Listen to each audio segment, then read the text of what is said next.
तर सोलापूरमध्ये आणखी 4 अल्पवयीन गर्भवती मुली आढळलेल्या आहेत। महापालिकेच्या रुग्णालयाच्या डॉक्टरांनी पोलिसांना ही माहिती दिली आहे। 34 अल्पवयीन मातांप्रकरणी चौकशी सुरू होताच डॉक्टर वर्ग सावध झाले आहेत। मनपाकडून सर्व प्रसूतिगृहातील वर्षभरातील बाळंतपणांची फेर तपासणी सुरू आहे। महापालिकेकडून 4 सदस्यांची 7 पथकं स्थापन करण्यात आली आहेत। 24 आणि 25 एप्रिलला होणारे 2 बालविवाह रोखण्यात देखील प्रशासनाला यश आलंय। सोलापुरातल्या बाळे परिसरामध्ये 13 वर्षीय मुलीचा साखरपुड्यामध्ये लग्न लावण्याचाही प्रयत्न झाला। पंढरपूरमध्ये अल्पवयीन मुलीचं लग्न होणार असल्याचं कळताच कुटुंबाला सांगून ते रोखण्यात आले।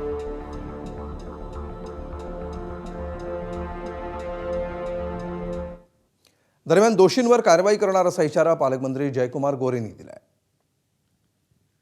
नाही, प्रशासनाने त्याची तातडीने चौकशी केली पाहिजे। तसं असेल तर कारवाई केली पाहिजे। अशा कुणाला बेर करता कामा नये।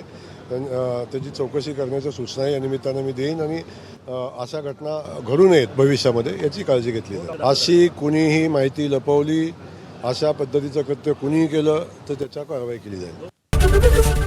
एबीपी माझा, उघडा डोळे बघा नीट।